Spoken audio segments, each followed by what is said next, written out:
Okay, so, what's the first thing you think of when you think of Scotland? That they may take our lives, but they'll never take our freedom! What's the second thing you think of when you think of Scotland? Fly, chase the wind and touch the sky. I will fly, chase the... Okay, what's the third thing you think of when you think of Scotland? Me a song of a lass that is gone, safe of that last behind. Jeez, we're gonna have to talk about this, aren't we? Okay, let's talk about Scotland. In 2018, the National Trust for Scotland reported they were sealing off public access to Clan Fraser's headstone on Culloden Moor, home to the Jacobite uprising in 1745's last battle. Without getting too much into the history of the Jacobite uprising, long story short, they were trying to put a Stuart on the English throne because the Stuarts had been removed and replaced with world. So then Prince Charles got the help of the French and Spanish crowns and landed in Scotland. Things started out great thanks to the Battle of Preston. Eventually, it all came crashing down to Culloden Moor. This was also the big historical event in the Season 2 finale of Starz' Outlander, which brought a lot of fans to Culloden to see where the finale happened. Like, a lot of people. Like so many people that the headstone to commemorate all the Frasers that had died in the battle was starting to sink into the ground. This isn't the first time that Scotland has seen the so-called Outlander effect in work. When Scottish culture is portrayed well, people want to go see what it's like. It's an effect that goes all the way back to the earliest days of modern Scottishness in pop culture. One of the impacts of the Jacobite loss at Culloden was the Crown enacting, along with the dissolution of the clan system, the banning of the Claymore, and the general disarming of Highlanders, was the Dress Act. The Dress Act banned the wearing of the kilt, which was, kind of a rude thing to do. But in 1782, King George III repealed the Dress Act, meaning that Scots were now free to wear kilts again. Fast forward to the 1800s, and Queen Victoria makes kilts an official mode of dress for the British government. Why? Well, it might have something to do with a man named Robert Burns. See, Robert Burns, or Rabbie Burns as he's called in Scotland, was a Scottish poet who really helped to forge a lot of the Scottish identity. You know how the Irish have St. Patrick's Day, the day that's supposed to be a global celebration of their heritage and their cultural identity? Well, the Scots have Burns Night. Burns Night takes place on Robert Burns' birthday and involves bagpipes, kilts, and of course, haggis. There's even a speech to the haggis. Meanwhile, there's also Robert Louis Stevenson. He wrote a couple of novels, maybe you've heard of them, one called, Treasure Island?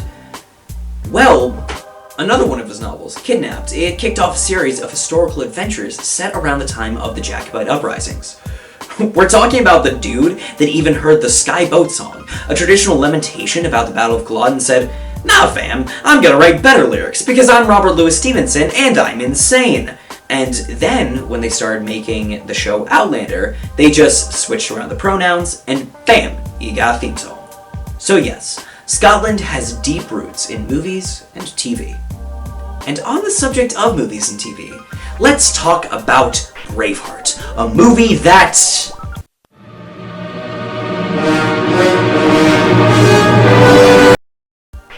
happened. Inspired by Sir William Wallace in his fight in the First Scottish War of Independence, because yes, the Scots have fought for independence against the English repeatedly. Braveheart was in some ways a bit of a sea change moment for the continued movement of Scottish independence. See, Scots have stopped fighting wars for an independent nation from Scotland, but there's still a political movement for that whole independence. And in 1994, that movement was still very much a minority. But then Braveheart comes out and suddenly a lot more Scots are interested in the Scottish national identity. It was even to the point that the Scottish National Party actually had people handing out pamphlets advertising their cause outside the theaters that were playing the movie.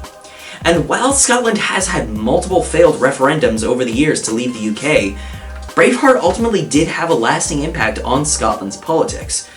1997, a referendum to restore the Scottish Parliament is passed, and 1999, the new Scottish Parliament has its first session. Granted, it wasn't all sunshine and Freedom!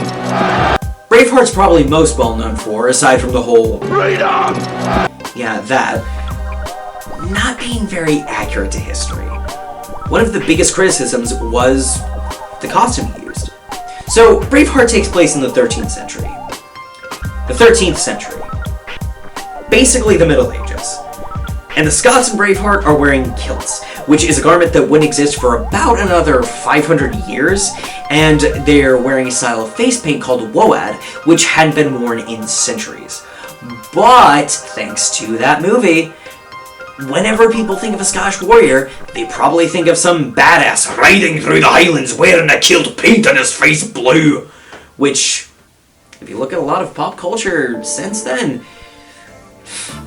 that idea has kind of stuck around. But besides this, Braveheart also had yet another effect on Scotland.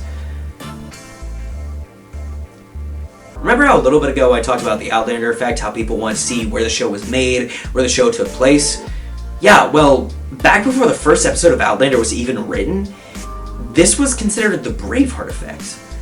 A major battle happens at Stirling Bridge, people are gonna come see that bridge. Regardless of whether or not there's a bridge in that scene in the movie. Anyway, in the over 25 years since Braveheart came out, it and the Liam Neeson-led Rob Roy that had come out a few months before have done numbers for Scottish tourism.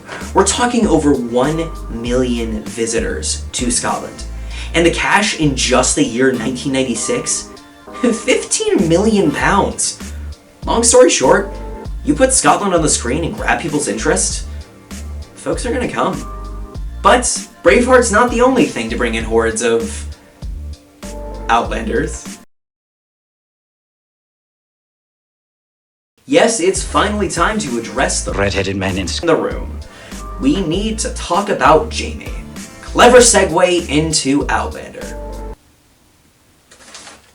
Wait, did I write that? Sing me a song of a lad that is gone. Say could that lad be I?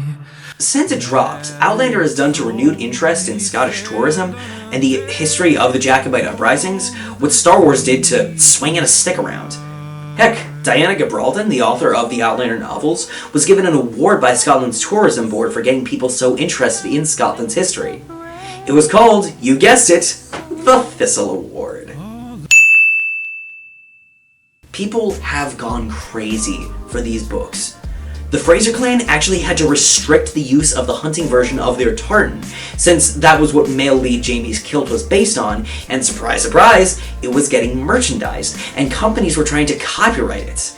But it's not all bad news. For instance, Preston Mill near Edinburgh once had a scene shot there where Jamie hides from English soldiers under a mill wheel, and when fans found out that that mill wheel was stuck and in need of repairs, they pitched in to get it spinning again. Even little things like that. It shows that fans care about Scotland. And that care helps out the Scottish countryside. Finnish Glen, it's near Glasgow, so maybe don't go to the city itself, but the Glen, where they shot a key scene in the show, has plans for a parking lot, a visitor center, and renovated stairs.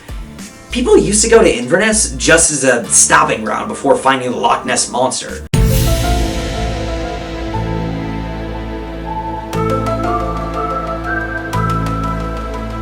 But now, well, people go there for Jamie Fraser. And that's a real shame, honestly. There's plenty of reasons to visit Inverness that don't involve red-headed men. And after all, There are other red-headed men in Scotland, Claire. remember how I mentioned that issue with companies trying to copyright a tartan? Isn't it a great thing that's never happened anytime ever? I love how corporations never try to monopolize real-world cultural identities in pursuit of financial gains, especially on one of the most profitable corporations in the world. Brave is honestly a really underrated movie from the Disney Pixar canon. But more importantly, it's a Scottish movie. And as old Mel Gibson taught us, if it's set in Scotland, you need kilts. So there's a lot of kilts. Characters wear kilts, make jokes about kilts, moon in kilts, the whole nine. So naturally, those kilts are gonna need a tartan. And they actually designed one. They actually designed a lot of them. More than that, Disney reached out to the Scottish Registry of Tartans, an actual branch of the UK government, to have the Dunbrook. How's it pronounced? Dunbrook. Yeah, that. To have that tartan officially registered. And when it got that registration, it was restricted to, quote, corporate use by Disney Pixar. And the crazy thing is, aside from bear names and that fantastic lullaby, there's really not a whole lot in Brave that's uniquely Scottish. Even the idea of a person being turned into a bear to learn a lesson, that showed up in the 10 years younger Brother Bear. And when they made Brother Bear, they said the plot was drawn from Native American myth. But in spite of that, the reaction to Brave proves one thing. Audiences are falling in love with Scotland. People have loved Irish culture for decades. Kind of. But Scottish culture has become more and more popular over the years. It's the reason why shows like Outlander have become so popular. The reason why Tartan Day is becoming a more popular holiday every year. People are so in love with the Scottish identity that they'll walk around wearing kilts every day. And as a side note, when I was writing this, I found out that there's actually a whole online community for kilt lovers and kilt wearers. Shout out to USA Kilts, by the way. And they call dudes that wear kilts every day, I kid you not, serial kilters. I love that. We are just drawn to Scottishness.